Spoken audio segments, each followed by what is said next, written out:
The afternoon sun hung mercilessly over Deadwood, Dakota Territory, 1876.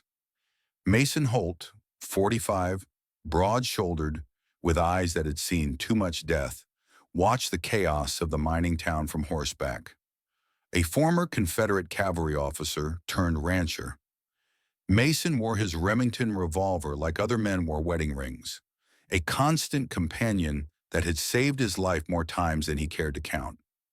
Three riders approached his position, dust billowing behind their mounts. Mason's hand settled instinctively on his holstered weapon, an old habit from years of combat that had kept him alive through Shiloh and a dozen other blood-soaked fields across the South. "Bit dangerous to travel alone these days," the lead rider called, yellow teeth visible beneath a filthy beard. His eyes assessed Mason's pack mule laden with supplies. Mason merely nodded, his weathered face betraying nothing. "I manage." The riders exchanged glances, a silent communication that Mason recognized all too well. His thumb discreetly eased the safety strap from his revolver's hammer. "That's a fine mule," the second rider observed, casually shifting his weight toward his own sidearm. "Carrying supplies worth something, I reckon."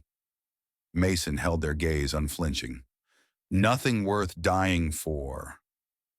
The message landed. The leader's smile faltered as he weighed the odds. 3 against 1 seemed favorable, but something in Mason's eyes gave him pause. The 1,000-yard stare of a man who had seen enough death to no longer fear it. "Come on, boy," he finally spat. "Man's entitled to travel with his goods." As they rode past, Mason remained motionless, his eyes tracking their movement like a hawk watching potential prey. This was the third such encounter this month.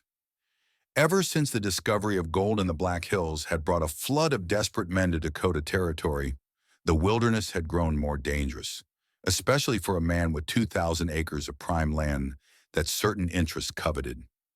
Inside Barker's saloon, Mason found a quieter corner to observe the room. He nursed a whiskey, payment from a small gold nugget, a trader's gratitude for Mason's help with marauders the previous winter. The barkeep, a burly man named Ellis with a puckered scar where his left ear should have been, leaned across the bar.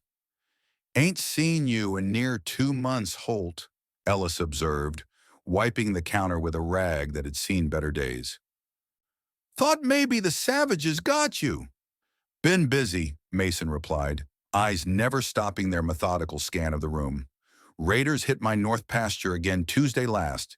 3 of them. 2 won't be troubling anyone again." Ellis whistled low. "That's 5 this season. Someone wants your land mighty bad."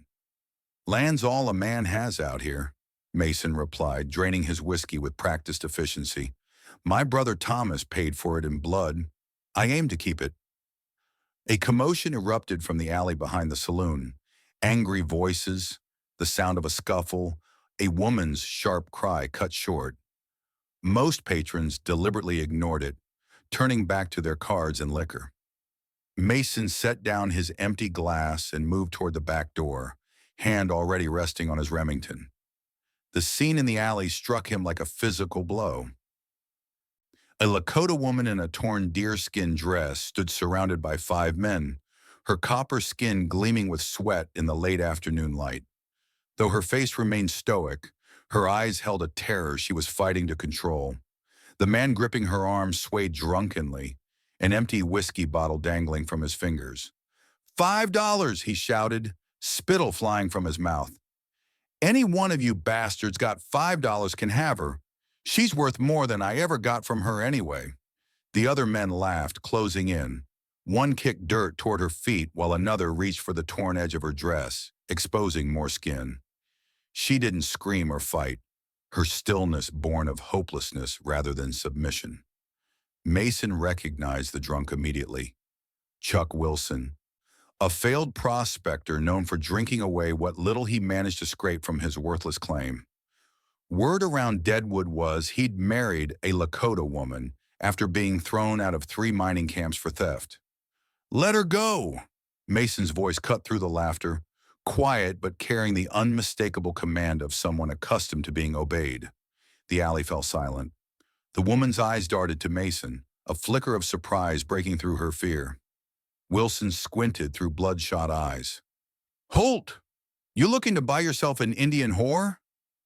"I said let her go." Mason stepped forward, each footfall deliberate. $5, Wilson repeated, greed momentarily overcoming his drunkenness. "That's my price." Mason reached into his pocket, extracting the coins he'd brought to purchase supplies for the ranch. He placed them on a nearby crate with a sharp, final sound. "Take it and go." Wilson lunged for the money with surprising speed, stuffing the coins into his filthy pocket before stumbling backward. "She's yours then. Good riddance." The woman remained frozen as Wilson and his companions dispersed, leaving her alone with Mason. She didn't move toward him or attempt to flee, merely waited to discover what fate had in store for her now.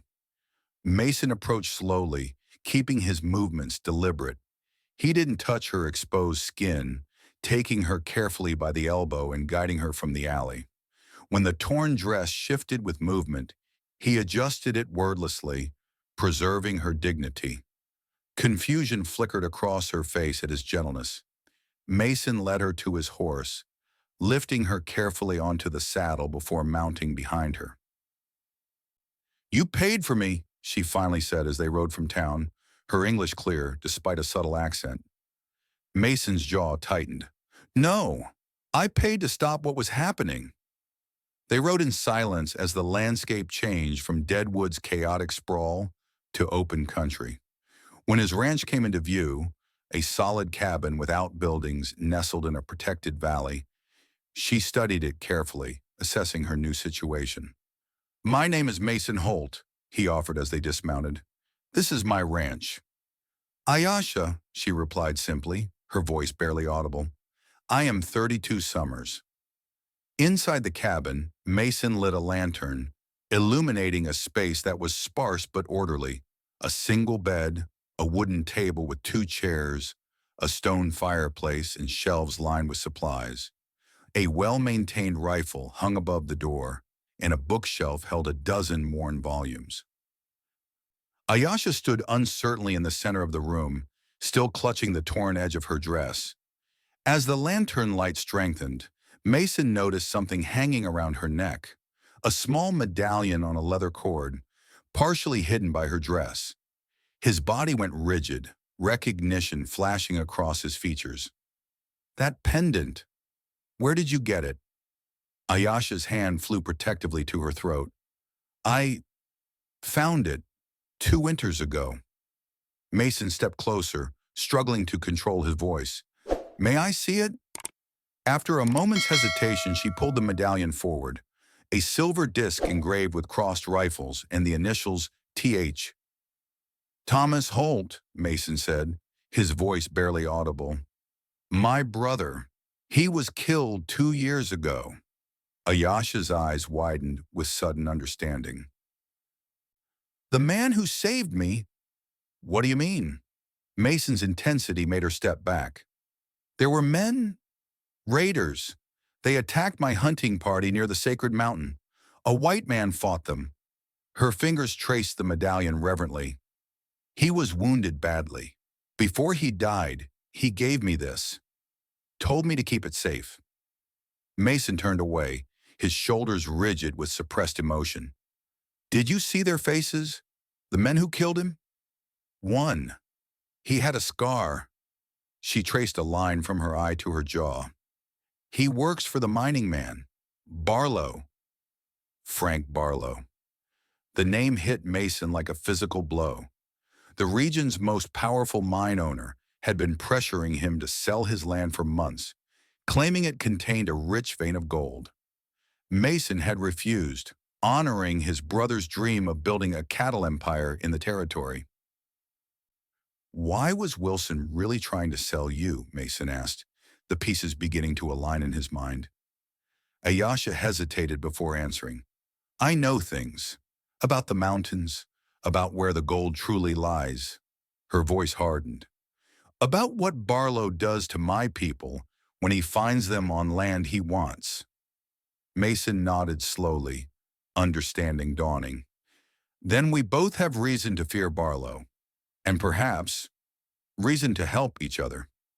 Outside, the wind picked up, bringing with it the promise of a storm.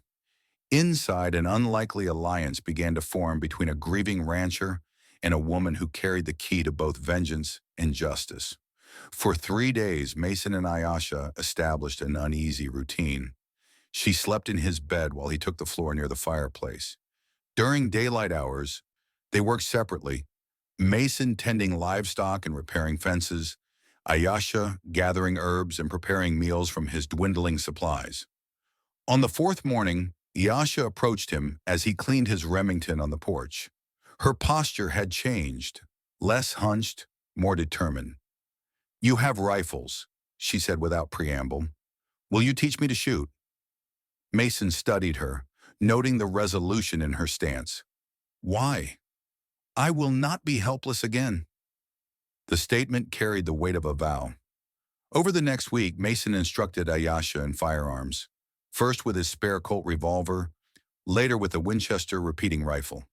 Her progress was steady rather than miraculous. Initial shots went wild, but she improved with dogged persistence. By the seventh day, she could hit a can at 30 paces, and her handling of the weapons showed growing confidence. "Your English is better than most in Deadwood," Mason observed one evening as they shared a simple meal of rabbit stew. "Where did you learn?" "The mission school near Fort Laramie," she replied, "before the treaty broke, before they came for our land again." "And Wilson, how did you end up with him?" Her face hardened. "Winter was harsh after soldiers burned our camp. My family scattered, some starved." A bitter smile crossed her lips. "Wilson promised food, shelter if I became his wife. He lied." During their second week together, Mason watched Ayasha organize his medical supplies with practiced efficiency. She sorted herbs and roots with knowledge that went beyond basic survival skills. "You're a healer," he observed. She nodded without looking up. "My grandmother taught me. Plants, wounds, fevers. The body speaks if you listen." She hesitated. "Your brother, if I had found him sooner." Mason's hand tightened on the coffee cup he held. "Thomas wasn't just killed. He was executed. Shot in the back first, then finished with a knife." The words came out flat, emotionless. "I've been tracking the men responsible for 2 years." Ayasha looked up, her dark eyes meeting his. "The scarred man, he leads Barlow's hunters. They clear land of my people when treaties fail." "Why does Barlow want you specifically?" Mason asked. After a long pause, Ayasha reached into her dress, extracting a folded piece of hide marked with charcoal. She spread it on the table, a crude but detailed map showing the Black Hills region, with markings Mason didn't recognize. "The true gold," she said quietly. "Not where the white men dig. It lies beneath the sacred mountain. My grandfather showed me as a child." Her finger traced a specific location. "Enough gold to make Barlow's mines look like dirt." Mason studied the map with newfound understanding. "And Wilson discovered you had this knowledge. He found this map when I was treating his fever, was going to sell it and me to Barlow." Her eyes met Mason's. "The map alone is not enough. The landmarks change with seasons. Only I can find the place." That night, Mason took the first watch while Ayasha slept. He'd spotted smoke signals on the distant ridge that afternoon, Lakota communications that Ayasha had translated as warnings of white men moving through their hunting grounds. Near midnight, the distant sound of hoofbeats jerked Mason fully alert. He extinguished the lamps, positioning himself at the window with his Winchester, while silently motioning for Ayasha to take the Remington and move to the back room. 6 riders appeared at the edge of the property, silhouetted against the moonlight. At their center rode a heavy-set man in an expensive coat, Frank Barlow himself, his silver beard catching the pale light. "Holt!" Barlow's voice carried across the yard. "I know you're in there. We just want to talk business." Mason remained silent, his finger resting lightly on the trigger. "I've got a proposition that'll make us both rich," Barlow continued. "That Indian woman you took off Wilson's hands. She has something that belongs to me." Ayesha's eyes met Mason's in the dim light, her knuckles white around the pistol grip. $5,000, Holt. Cash in hand for the woman and whatever she's carrying. That's more than this worthless patch of dirt will earn you in a lifetime. When Mason remained silent, Barlow's tone hardened. "Don't be a fool like your brother. Thomas made the same mistake, thinking he could stand against progress." The mention of Thomas sent a cold wave through Mason's blood. He moved to the door, opening it just enough to call out, "My brother was worth 10 of you, Barlow. And this land isn't for sale. Not today, not ever." Barlow's laugh carried an ugly edge in the darkness. "We'll see about that." He turned his horse. "Consider my offer, Holt. It expires at noon tomorrow." As the riders departed, Mason turned to find Ayesha standing behind him, her face illuminated by moonlight streaming through the window. "They will return," she said simply. "Yes, with more men."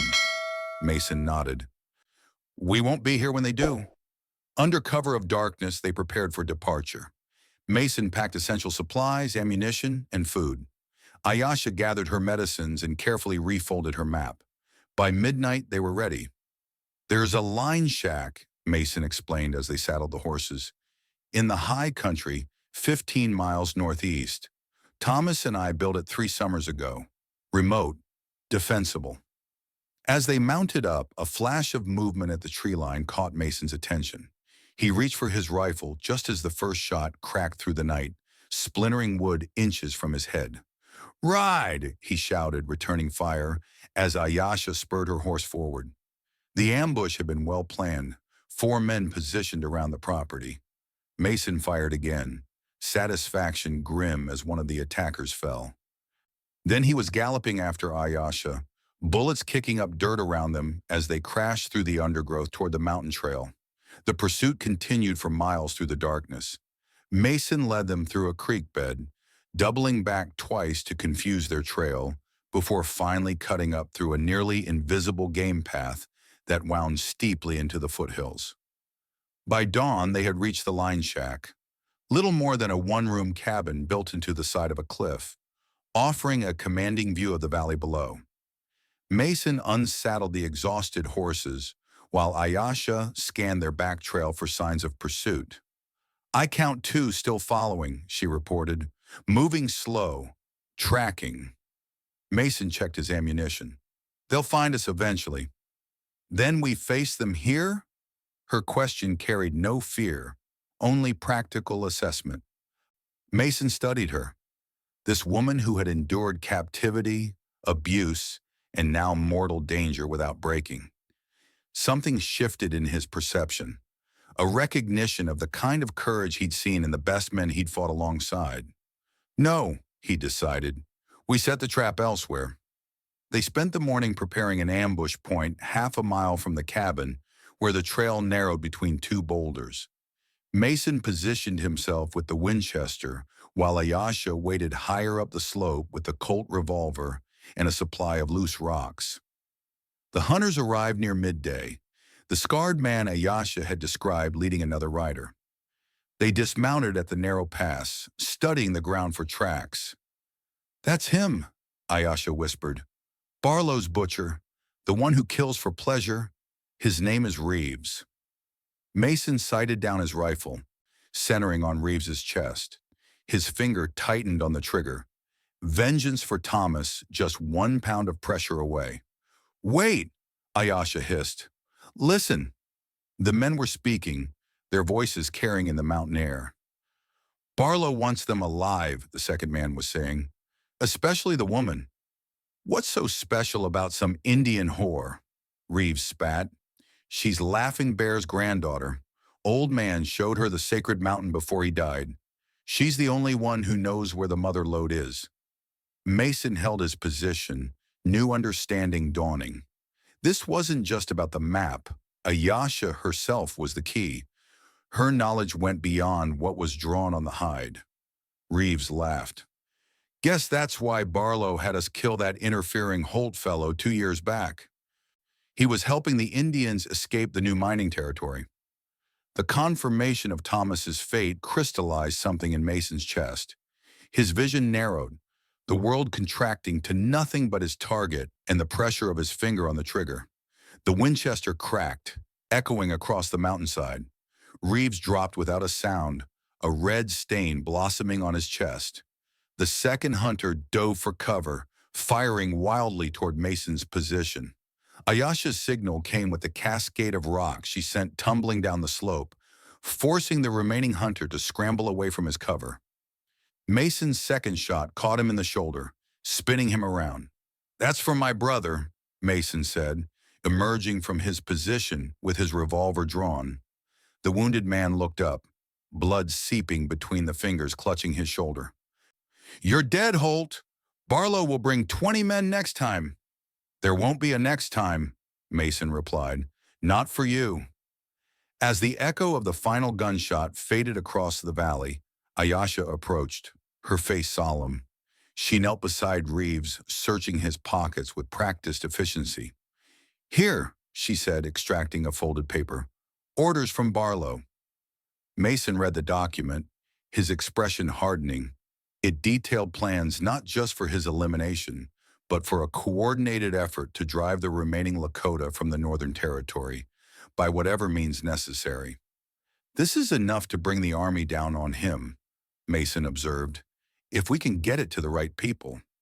Ayesha's laugh was bitter. The army? They sign treaties with one hand and tear them up with the other. Not all soldiers are the same, Mason replied. I know a federal marshal in Deadwood, James Calloway. We served together before the war, fought on opposite sides during it. He's stationed there now, investigating land fraud for the government. Ayesha studied him, weighing his words against a lifetime of broken promises from white men. Finally, she nodded. Then we go to Deadwood. Into the lion's den, Mason agreed grimly. As they prepared to depart, Ayesha paused by Reeves's body. With deliberate movements, she used her knife to cut a single lock of his hair. For Thomas, she explained, handing it to Mason, so his spirit knows justice has begun. Deadwood sprawled before them in the golden light of late afternoon 3 days later, its hastily constructed buildings casting long shadows across the muddy thoroughfare. From their vantage point in the pines above town, Mason and Ayesha could see unusual activity, armed men moving with purpose rather than the typical end-of-day stagger toward saloons. Barlow's men, Mason observed, noting several armed groups patrolling the streets. He knows we're coming. Ayesha's face remained impassive, though her fingers tightened on the Colt revolver Mason had given her. Nearly 2 weeks of hardship had transformed her from captive to ally, necessity proving an efficient teacher. Your marshal, she said. Where would he be? Office at the north end of town, but getting there. Mason studied the patrols, calculating odds that grew increasingly unfavorable. I can move unseen, Ayesha offered. My people learned to become shadows long ago. Mason shook his head. Too dangerous. Barlow wants you more than me. Because what I know cannot be drawn on paper, she replied with quiet dignity. The map is only part of the knowledge. My grandfather showed me landmarks, signs the white man cannot read. This confirmed what Mason had suspected.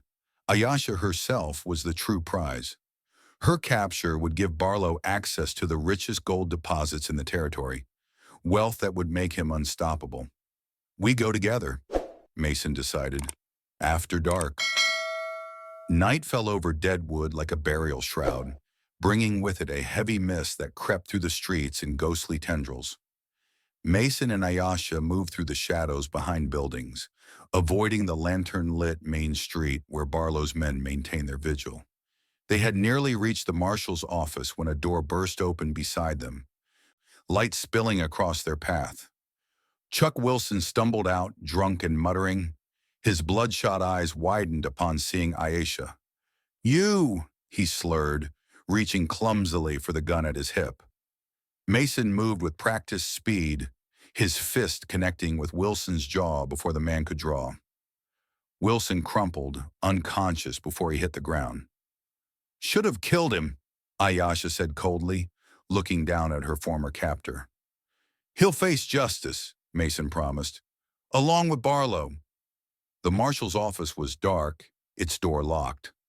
Mason rapped softly in a distinctive pattern, 3 quick, 2 slow. After a moment, a shadow moved behind the curtained window. Who's there? A gruff voice demanded. Mason Holt. I've come about Thomas. Silence followed, then the sound of a bolt being drawn.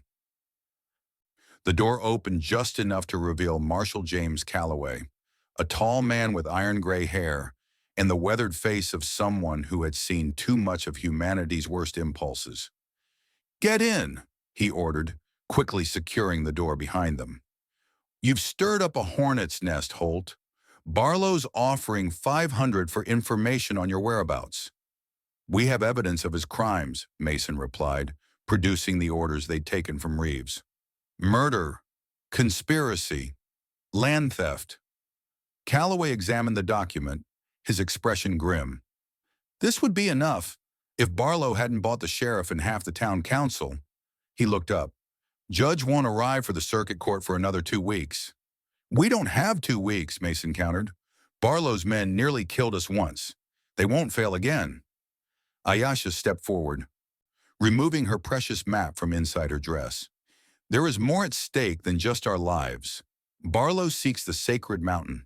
If he finds it, the destruction will never end. Calloway studied her with newfound respect. Your Laughing Bear's granddaughter, the old medicine man. She nodded, surprised. You knew him? Fought alongside some Lakota scouts during the war, Calloway explained. Your grandfather healed a wound that should have killed me. He gestured to a jagged scar visible at his collar. Said I had more work to do in this world. A new alliance began to form in the small office, fragile but strengthened by shared purpose and old debts. Calloway unfolded a map of the territory across his desk. Barlow's operation centers here, he said, indicating a mining camp north of town. But his real power comes from these investors in Chicago. Without them, he's just another claim jumper with delusions. The evidence needs to reach those investors, Mason concluded. Show them what they're really funding. Telegraph office is watched day and night, Calloway warned. Ayasha's eyes narrowed in thought. There is another way. My people still maintain the old signal network across the hills. We could send word to the Northern Agency. They have a telegraph. A sharp knock at the door silenced them. Calloway motioned them back into the shadows before cracking the door open. Marshal, came a familiar voice that made Mason's blood run cold. Frank Barlow here. Might I have a word?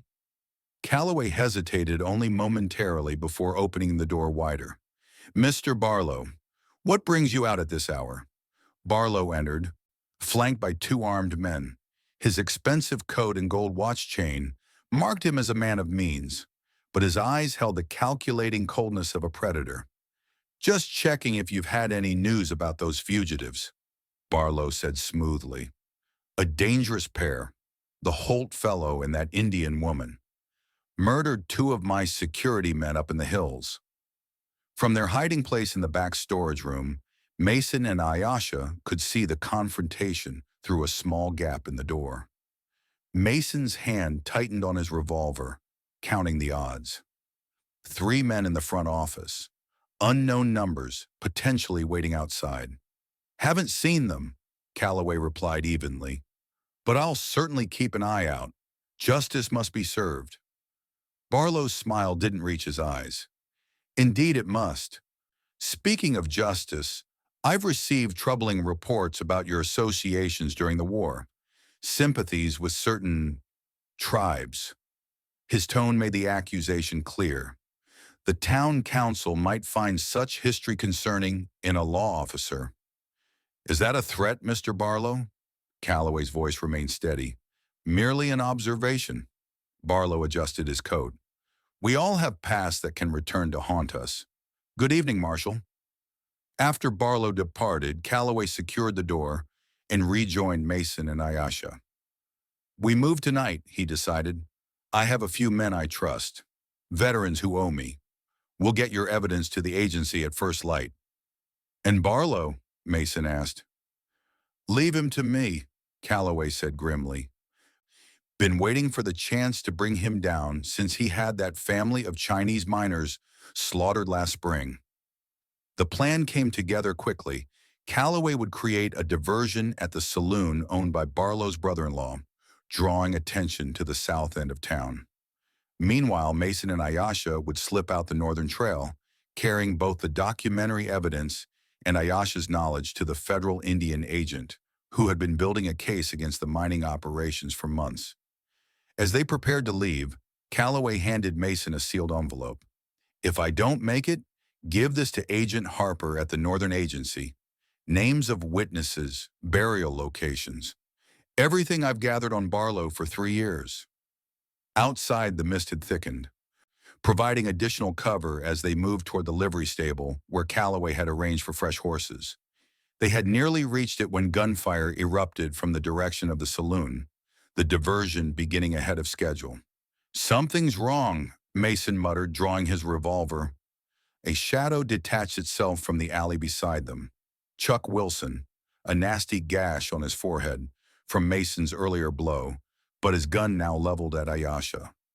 Thought you could just walk away, he slurred, blood mixing with alcohol sweat on his face. That bitch is my property. Mason dove forward as Wilson fired, the bullet burning a path across his ribs. From the ground, Mason returned fire, his shot taking Wilson high in the chest.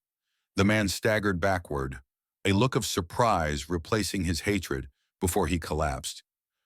Mason! Ayesha was beside him, hands already probing his wound with professional efficiency. I'm fine, he grunted, struggling to his feet as blood seeped through his shirt. We have to move.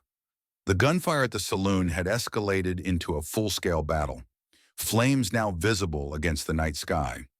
Barlow had clearly been prepared for trouble. They reached the livery stable to find the horses gone and the keeper unconscious. Or worse, Deadwood was rapidly becoming a battlefield, with Barlow's men moving to secure the town. The creek path, Ayesha decided, pulling Mason toward a narrow trail that ran behind the buildings. We can follow it north.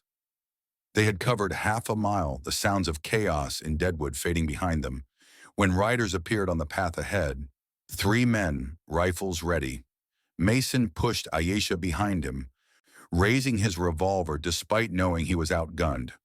Hold your fire, came a familiar voice. Marshal Calloway emerged from the shadows, blood staining his sleeve. They're with me. The standoff eased, the riders revealing themselves as Calloway's trusted veterans. One dismounted, offering his horse to Mason, who was now visibly weakening from blood loss.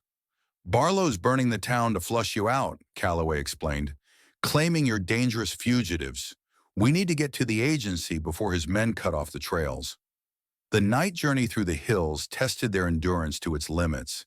Mason's wound, though not life-threatening thanks to Ayesha's field treatment, burned with each movement of his horse. Twice they were forced to hide as Barlow's search parties passed nearby. By dawn, Mason was feverish, staying upright in the saddle through sheer determination. They arrived at the Northern Agency as the sun crested the eastern hills, a collection of government buildings surrounded by a Lakota encampment. As they rode in, a tall figure emerged from the largest structure. Indian Agent William Harper, a former Union colonel known for his unusual commitment to honoring treaties. Calloway, Harper greeted them, his sharp eyes taking in their condition. You look like hell. Brought you something worth the trouble, Calloway replied, dismounting stiffly. Inside Harper's office, as Ayesha treated Mason's wound with herbs from her medicine pouch, they laid out the evidence: Barlow's written orders, Calloway's documentation of murders and land theft, and witness statements from both settlers and Lakota who had suffered under Barlow's expansion. This is enough, Harper confirmed after reviewing the materials. Combined with what I've already sent to Washington, it'll bring federal marshals down on Barlow's operation within a week. A week might be too late, Mason cautioned, his voice weakened but determined. Barlow's desperate now. He knows we have this evidence. Harper nodded grimly. Then we accelerate. I've got 20 Indian police and a dozen Army regulars who answer to me. We can secure the area around Deadwood until the federal response arrives. And the Sacred Mountain? Ayesha asked quietly. Harper turned to her with unexpected deference. Your grandfather was a wise man, miss. He spoke to me of the mountain before he died. He unfolded a different map, an official government survey. We've already designated that entire region as protected territory under the treaty. No mining permitted. For the first time since Mason had met her, Ayesha's composure broke slightly, a single tear tracing its way down her cheek. There's something else, Mason said, drawing their attention back to the immediate threat. Barlow won't surrender quietly. He has too many men, too many resources. Then we bring him out, Calloway suggested, on our terms. The trap was set by midday. Word was spread through reliable channels that Mason and Ayesha had taken refuge at Mason's original homestead, planning to defend it against all comers. Meanwhile, Harper's Indian police and Army regulars positioned themselves in the surrounding woods, invisible among the pines. Mason and Ayesha waited inside the cabin, the air between them charged with unspoken understanding. They had traveled from captor and captive to allies, then to something deeper, companions bound by shared purpose and mutual respect. If this works, Mason said quietly, Barlow will face a federal court. Justice for Thomas, for your people. Ayesha touched the medallion at her throat. Thomas Holt's final gift. Your brother was a good man. He died trying to help my cousins escape Barlow's men. He always stood for what was right, Mason agreed, even when it cost him everything. The sound of approaching riders ended their conversation. Through the window, they watched Barlow arrive with at least 15 armed men, a small army prepared for siege. Holt! Barlow's voice boomed across the yard. Your time's up. Surrender the woman and the documents, and I might let you live. Mason stepped onto the porch, rifle in hand but not raised.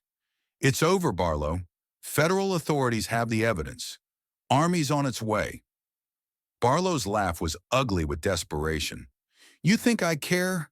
By the time any authorities arrive, this cabin will be ashes and you'll be unrecognizable bodies. Then you'll hang for murder as well as your other crimes, Mason replied calmly. Barlow's face contorted with rage. Kill them! Kill them all! The first shots came from Barlow's men, a volley that splintered wood around Mason as he dove back inside. Ayesha was already in position at the side window, her rifle steady despite the tremor in her hands. The battle erupted in earnest, Barlow's men advancing on the cabin while Mason and Ayesha held them at bay with carefully placed shots. For 5 long minutes, the outcome hung in balance. Then Harper's signal came. 3 shots fired in rapid succession. From the trees emerged the Indian police and Army regulars, catching Barlow's men in a devastating crossfire. What followed was less a battle than a rout. Half of Barlow's men surrendered immediately, throwing down their weapons. Others fled into the woods only to be captured by Calloway's veterans who had circled behind them. Barlow himself made a desperate break for the tree line, firing wildly as he ran. Mason emerged from the cabin, sighting down his rifle at the fleeing figure. One shot would end it, vengeance for Thomas finally complete. His finger tightened on the trigger, then relaxed. Justice, not vengeance. The distinction mattered. Barlow, Mason called instead. It's finished. The mine owner turned, his face a mask of hatred. He raised his pistol for one final act of defiance and crumpled as Ayesha's shot took him in the shoulder, the impact spinning him to the ground. In the sudden silence, Mason lowered his rifle and walked forward to where Barlow lay cursing in the dirt. "That was for Thomas," he said quietly, "but you'll answer to the law for what you've done." 1 year later, on a crisp autumn morning, Mason stood before a simple grave marker on a hillside overlooking his ranch. The weathered wooden cross bore a single name, Thomas Holt. Beside it, Mason had placed his brother's silver medallion, returned by Ayesha as a final gift. "It's done, Thomas," Mason said quietly. "Barlow's hanging in Cheyenne next week. The sacred mountain is protected by federal treaty now."